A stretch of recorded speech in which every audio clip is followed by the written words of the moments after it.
उनकी religious ceremony होनी है, बेरियल सेरेमनी, उसके लिए दुनिया भर के नेताओं को न्योता गया हुआ है, प्रधानमंत्री मोदी को भी गया हुआ था। अभी तक भारत ने ऐलान नहीं किया कि कौन जाएगा हमारे यहाँ से। दोस्तों, ईरान के supreme leader Ayatollah Ali Khamenei साहब का इंतकाल हुआ और जो रिचुअल होते हैं, जो परंपरा होती है, उसका निर्वहन अब ईरान में किया जाना है।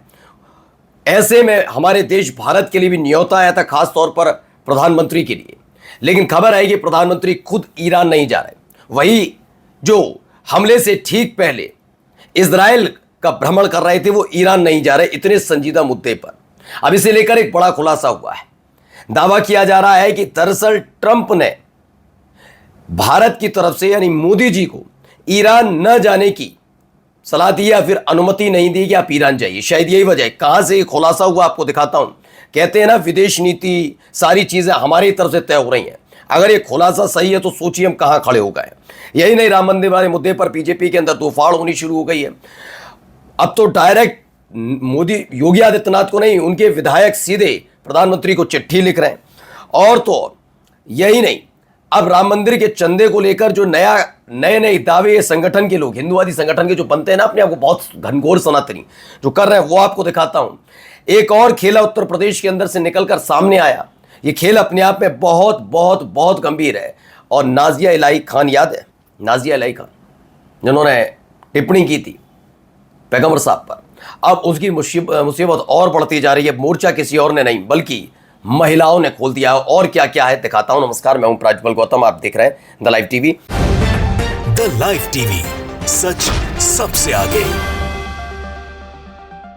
सबसे पहले जरा इनको सुनिएगा। ये वरिष्ठ पत्रकार है और बहुत संजीदगी के साथ इन्होंने कुछ बताया, जरा सुनिएगा पहले। गए हैं क्योंकि अयातुल्लाह अली खामनेई, जिनकी शहादत हुई थी 28 फरवरी को, जब इजराइल ने इस युद्ध की शुरुआत की थी, उसमें वो मारे गए थे। उनकी रिलीजियस सेरेमनी होनी है, बेरियल सेरेमनी, उसके लिए दुनिया भर के नेताओं को न्योता गया हुआ है, प्रधानमंत्री मोदी को भी गया हुआ था। अभी तक भारत ने ऐलान नहीं किया कि कौन जाएगा हमारे यहाँ से। लेकिन जो अटकलें हैं वो यही कह रही हैं कि लेफ्टिनेंट जनरल रिटायर्ड सैयद अता हसनैन, जो इन दिनों अभी गवर्नर बने हुए हैं, उनके जाने की बात की जा रही है। क्योंकि एक तो वो शिया भी हैं, दूसरा चूंकि ये एक धार्मिक कार्यक्रम है तो इस धार्मिक कार्यक्रम में वो शिरकत कर सकेंगे। जब इब्राहिम रईसी, ईरान के राष्ट्रपति, की मौत हुई थी एक हेलीकॉप्टर दुर्घटना में, तो उसमें शामिल होने के लिए हमारे जो उस वक्त उपराष्ट्रपति थे जगदीप धनखड़, वो वहां पर मौजूद थे। वो एक पॉलिटिकल कार्यक्रम देखा जा रहा था। मेरी राय यही है कि इंडिया को एक कैबिनेट मिनिस्टर को भेजना भी जरूरी था। और हालांकि गवर्नर एक संवैधानिक पद है, हायरार्की में तीसरे या चौथे नंबर पर जरूर आता है, लेकिन फिर भी अगर आप अपने एक मिनिस्टर ऑफ स्टेट को भी अगर नहीं भेज पा रहे हैं, उनके साथ अब सैयद अता हसनैन को भेज देते ताकि वो वहां जाकर धार्मिक कार्यक्रमों में जो है वो शिरकत कर पाते। तो अब इसमें ये बता रहे हैं, जैसा कि उम्मीद थी, मोदी जी को ईरान जाने की अनुमति बड़े पापा ने, ट्रंप ने नहीं दी। एक गुलाम देश ने सर्कस का एक बूढ़ा शेर पाला हुआ है जो अपने मालिकों के अंटर पर ही कर्तव्य दिखाता है। शाम का दावा है और कुछ इस तरह के संकेत मिलते नजर आ रहे हैं। और इन सब के बीच देखिए, देवेंद्र प्रताप सिंह हैं, ये एमएलसी हैं। एक एमएलसी एक तरीके से समझिए 5 राज्यों में एमएलसी की एक व्यवस्था होती है। एक होते हैं चुने हुए जनता के थ्रू और एक होते हैं अप्रत्यक्ष तौर पर चुने हुए, जिन्हें एमएलसी कहा जाता है। इनमें से एक उत्तर प्रदेश, जहाँ पर एमएलसी भी होते हैं। देखा जाए तो इनके पर ये जो जवाबदेह होते हैं मुख्यमंत्री से सीधे कॉन्टैक्ट। लेकिन राम मंदिर वाले मुद्दे पर इन्होंने सीधे प्रधानमंत्री को चिट्ठी लिखकर कई डिमांड कर डाली है कि फिलहाल जो जितने भी पदाधिकारी हैं श्री राम जन्मभूमि ट्रस्ट में, उनको हटा दिया जाए। राम मंदिर आंदोलन से जुड़े हुए लोगों, और वो नहीं है इस दुनिया में, तो उनके परिवार के लोगों को शामिल किया जाए। भाजपा में विद्रोह भड़का। बीजेपी एमएलसी देवेंद्र प्रताप सिंह ने राम मंदिर के मुद्दे पर प्रधानमंत्री को चिट्ठी लिख डाली है। वहीं देखिए दूसरा ये आदमी, ये सुनिए। आज हमारा भव्य राम मंदिर बना, जिसको देखने के लिए पूरे देश के कोने कोने से लोग जा रहे हैं। वो चंदा जो दे रहे हैं वो सारे के सारे राम जी को मानने वाले हैं, और जो वहां थे वो भी राम जी को मानने वाले ही हैं। और राम जी के आशीर्वाद से ही उनके घरों में अगर कुछ चंदा गया है, उनके मन को परिवर्तित करते हुए जो चंदा गया है, उसमें किसी को प्रश्न चिन्ह लगाने का और किसी को यह कहने का अधिकार नहीं है कि उनको उठाओ, बंद करो। मंदिर हमारा, चंदा हमारा, चोरी की हमारे लोगों ने, और तुम लोग खामोखा ड्रामेबाजी कर रहे हो। क्यों अगर चोरी की हमारे मुझे ना, मैं कभी कभी सोचता हूँ क्या खाते क्या हैं ये लोग। कितना आसान है, क्या कह रहा है, मंदिर हमारा, चंदा हमारा। है ना। और चोरी की हमारे लोगों ने तो मतलब मान रहे हैं कि इनके संगठन के लोग ऐसे ही हैं। बाकी सनातनी कभी ऐसा सोचेगा भी नहीं जैसा ये आदमी सोच रहा है। ये गाजियाबाद का ये यूपी के हिंदूवादी नेता बताता है, हिंदूवादी नेता पिंकी चौधरी है। मंदिर में जो चंदा दे रहे हैं वो राम जी को मानने वाले हैं, ठीक है।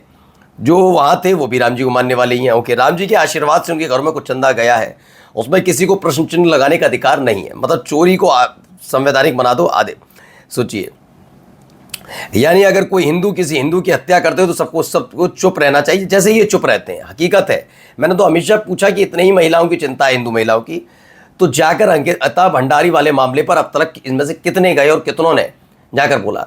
इनको कोई फर्क नहीं पड़ता। ये सारे के सारे कि किसी के सगे नहीं। मैंने पहले ही दिन से कहा ना ये देश के सगे, ये महिलाओं की बात करते हैं, हिंदू महिलाओं के सगे, हिंदू धर्म के सगे तक नहीं है, किसी के नहीं, भगवान के सगे नहीं, ये किसी के सगे नहीं है। अब आइए जरा सुनिए, ये देखिए यहाँ क्या हुआ है। dubious MOUs, paper investor, the art of adding zeros to UP's investment story। ये सारा का सारा खेल जो हुआ उसकी पूरी की पूरी स्टोरी है, और वाकई बहुत गंभीर स्टोरी है, गंभीर खबर है।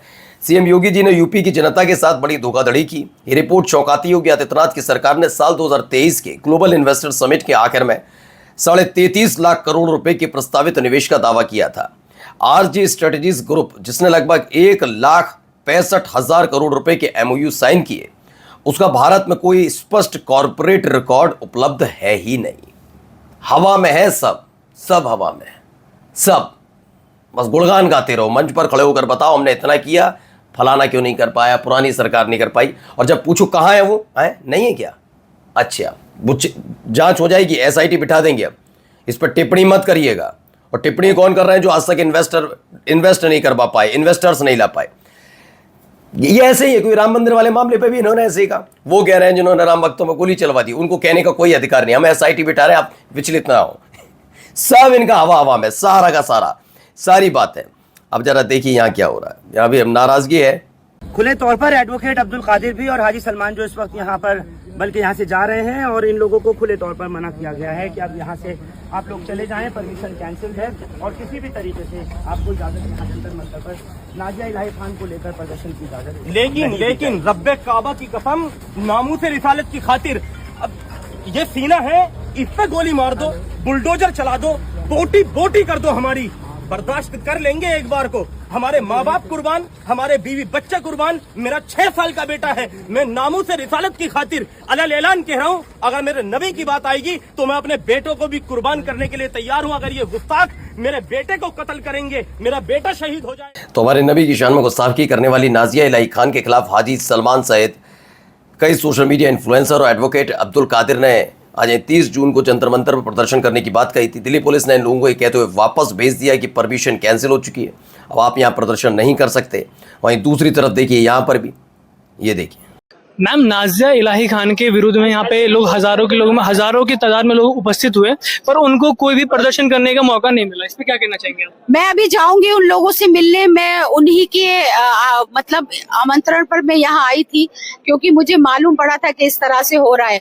मैंने आगरा शहर में भी कमिश्नर के यहाँ कंप्लेंट डाली है, जो उन्होंने मुंबई भेज दी है। मैंने वहाँ धरना प्रदर्शन भी किया। नाजिया इलाही का प्रोग्राम कुछ लोगों ने, शरारती तत्वों ने बनाया था कि वो आगरा आएगी। मैंने चैलेंज किया था कि सबसे पहले जूता मैं मारूंगी और मैं उसका नाश करूंगी। प्रोग्राम कैंसिल हो गया। यहाँ भी हम शिरकत करने आए, तो यहाँ हम जैसे बहुत दूर दूर से लोग आए थे, उनकी भावनाओं को ठेस पहुंची है। तो आगरा से एक हिंदू महिला ने जंतर मंतर पर नाजिया इलाही के खिलाफ कड़ी कार्रवाई की मांग उठाई। उन्होंने कहा धार्मिक भावनाओं को ठेस पहुंचाने वालों पर सख्त कानूनी कार्रवाई होनी चाहिए। दूर दूर से आए लोगों की एक ही मांग है, इंसाफ और कार्रवाई। नमस्कार।